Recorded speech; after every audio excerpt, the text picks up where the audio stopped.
신경외과 전문의 정영진입니다. 제가 의사로 일하며 수많은 환자분들을 만나왔지만 항상 마음이 무거워지는 순간이 있습니다.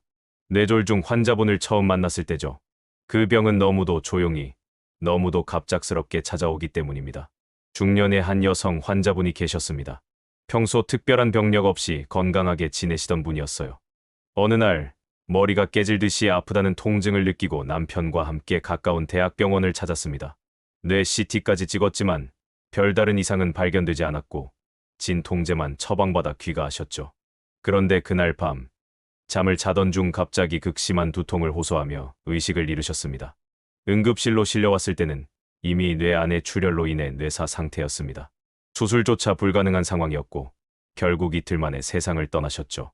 남편분이 절규하듯 제게 하셨던 말이 아직도 생생합니다. 아니, 머리가 아파서 대학병원까지 가서 검사까지 했는데 왜 이런 일이 생기는 겁니까?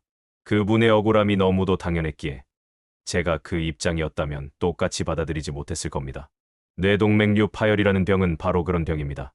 조용히 숨어 있다가 아무런 경고 없이 치명적인 결과를 남기는 병이죠.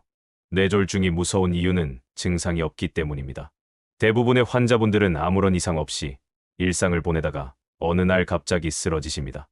우리가 암이나 심장병은 통증이나 불편감 등 사소한 전조 증상이라도 느낄 수 있지만 뇌졸중은 그렇지 않습니다.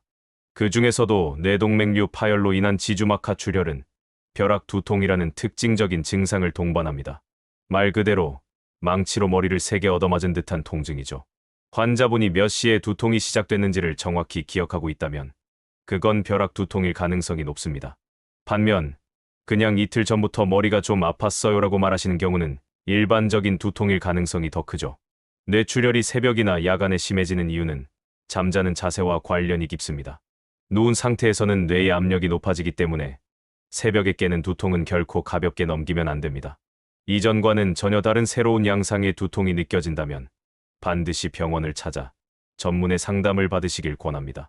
저도 처음엔 그냥 평소보다 조금 더 아픈 두통인 줄만 알았어요. 그런데 새벽에 자다가 너무 아파서 숨을 쉴 수가 없더라고요. 병원에서 뇌출혈이 시작됐다고 하더군요. 조금만 늦었으면 큰일 날 뻔했답니다. 이정자 할머니처럼 많은 분들이 처음엔 참을 수 있다. 이 정도는 지나가겠지 하고 넘기시다가 큰 후유증을 겪게 됩니다. 뇌졸중은 절대 가볍게 봐선 안 되는 병입니다. 두통의 대부분은 뇌의 압력이 올라가면서 발생합니다. 그런데 반대로 뇌압이 너무 낮아질 때도 극심한 두통이 생길 수 있습니다. 바로 뇌척수액 누수로 인한 두통인데요. 이 병은 머리가 아픈 양상이 굉장히 독특합니다. 한 여성 환자분이 계셨는데 머리가 너무 아파서 진료실에 들어오자마자 이렇게 말씀하시더군요. 선생님, 죄송한데요. 머리를 좀 숙이고 있어야 덜 아파서요. 그 환자분은 머리를 책상에 거의 눕히다시피 한 채로 자신의 증상을 설명했습니다. 이 병은 앉아있거나 서 있을 때 두통이 심해지고 누우면 신기하게도 두통이 금세 사라지는 특징을 보입니다. 마치 머리가 무겁게 가라앉으면서 뇌 안에서 끊임없이 압박을 받는 느낌인 거죠. 환자분이 MRI 검사를 받으러 이동할 때조차도 휠체어에 앉는 것조차 너무 고통스러워서 침대에 누운 채로 이동하며 검사를 진행해야 했습니다. 이런 경우 아무리 강력한 진통제를 써도 효과가 없고 반드시 누수 부위를 찾아 치료해야 증상이 좋아집니다. 우리가 매일 먹는 음식이 바로 뇌혈관 건강을 좌우합니다.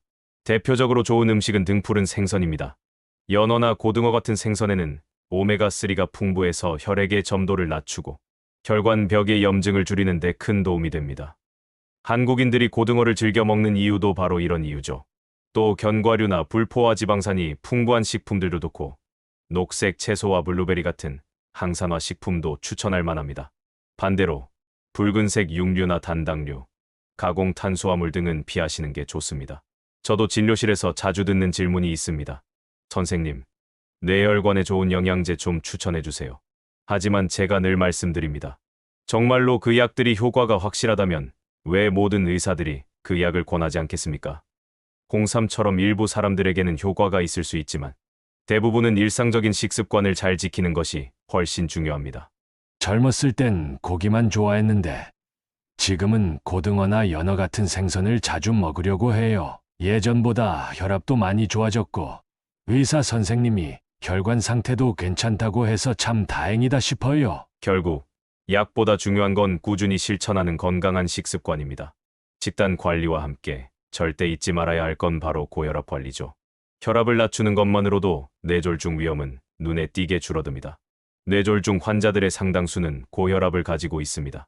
저도 수많은 환자분들을 보면서 느낀 점이 있습니다. 뇌졸중 환자의 약 70%가 고혈압 이력이 있더라는 겁니다. 우리가 수축기 혈압, 흔히 말하는 높은 혈압을 10만 낮추는 것만으로도 뇌졸중 위험이 무려 40%나 줄어든다는 연구 결과도 있습니다. 제가 자주 드리는 비유가 있습니다. 철판을 망치로 두드리는 모습을 떠올려 보세요. 망치로 살짝 두드리는 것과 세게 내리치는 것은 철판에 주는 충격이 다르죠. 그런데 그 망치질이 하루 이틀이 아니라 평생 지속된다고 생각해 보십시오. 이 철판은 결국 금이 가고 망가질 수밖에 없습니다. 혈관도 마찬가지입니다. 그래서 고혈압 치료는 절대 미뤄서는 안 됩니다. 많은 분들이 혈압약 한번 시작하면 평생 먹어야 하지 않느냐며 꺼려 하시는데요. 저는 이렇게 말씀드립니다. 운동도 하시고 체중도 감량하시면서 일단 약으로 혈압을 먼저 조절해 봅시다. 상태가 좋아지면 나중에 약을 줄이거나 끊는 걸 목표로 하면 됩니다. 뇌졸중을 예방하려면 좋은 음식을 먹는 것도 중요하지만 나쁜 습관을 고치는 것이 더 중요합니다. 그 중에서도 가장 먼저 끊어야 할 건 바로 흡연입니다. 담배는 혈관을 수축시키고 혈관벽을 약하게 만들어 결국 출혈이나 혈전의 위험을 높입니다. 실제로 흡연을 계속한 사람은 뇌졸중 위험이 비흡연자에 비해 몇 배나 더 높습니다. 그리고 복부 비만 역시 중요한 위험 요인입니다. 배에 지방이 많아질수록 대사질환의 위험이 높아지고 그로 인해 뇌졸중 가능성도 올라갑니다. 규칙적인 유산소 운동은 혈관 건강을 지키는 데 큰 도움이 됩니다. 저는 담배를 30년 넘게 피웠는데 뇌졸중 위험 얘기 듣고 무섭더라고요. 병원에서 금연 프로그램도 참여하고 꾸준히 걷기 운동을 시작했어요. 덕분에 건강도 되찾고 요즘은 숨도 덜 차고 훨씬 가벼워졌답니다. 김순애 할머니처럼 실천하는 자세가 바로 건강을 지키는 첫걸음입니다. 여러분도 나쁜 습관은 반드시 오늘부터 바꿔야 합니다. 늦었다고 생각할 때가 가장 빠른 때라는 말, 건강에서도 예외는 아닙니다. 뇌졸중은 증상이 없기 때문에 더 무섭습니다.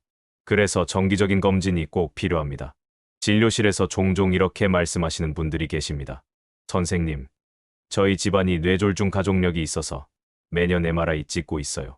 이렇게 철저한 분들도 계시지만 사실 너무 자주 검사를 반복할 필요는 없습니다. 저희 신경외과 학회에서는 뇌 MRI나 뇌혈관 검사의 권장 주기를 대략 5년에서 10년 정도로 보고 있습니다. 매년 찍는 건 필요 이상으로 부담이 될 수 있습니다. 물론 갑자기 나타나는 벼락 두통이나 새로운 양상의 두통은 예외입니다. 이런 증상이 생겼을 땐 반드시 즉시 병원을 찾아 정밀 검사를 받아야 합니다. 평소와 전혀 다른 두통, 새벽에 깨서 느끼는 심한 두통 등은 절대 방치해서는 안 됩니다. 편두통 같은 일반적인 두통도 뇌졸중과 혼동되곤 합니다. 편두통은 보통 한쪽 머리만 욱신거리고 맥박이 뛰는 듯한 통증을 느낍니다. 또 눈앞이 흐려지거나 빛이 번쩍거리는 전조 증상이 동반되기도 하죠. 이런 증상들은 진단과 치료가 비교적 명확하지만 뇌졸중과 달리 생명을 위협하는 병은 아닙니다. 뇌졸중 예방에서 가장 중요한 건 결국 일상 습관입니다. 고혈압 관리, 금연, 건강한 식습관, 꾸준한 운동. 이 네 가지가 기본 중의 기본입니다. 요즘은 편두통 치료를 위한 새로운 약물과 시술도 발전하고 있지만 뇌졸중만큼은 예방이 최선입니다. 저도 고혈압 약 먹으면서 꾸준히 관리하고 있어요. 처음엔 겁도 났는데 지금은 건강검진 할 때마다 아주 좋습니다라는 말 들으니까 마음이 놓입니다. 건강은 역시 스스로 챙겨야 한다는 걸 새삼 느낍니다. 여러분도 꼭 기억해 주세요. 뇌졸중은 남의 이야기가 아닙니다. 오늘 이 영상을 보신 이 순간부터 작은 실천을 시작하시길 바랍니다. 건강은 누구도 대신 지켜줄 수 없습니다. 감사합니다.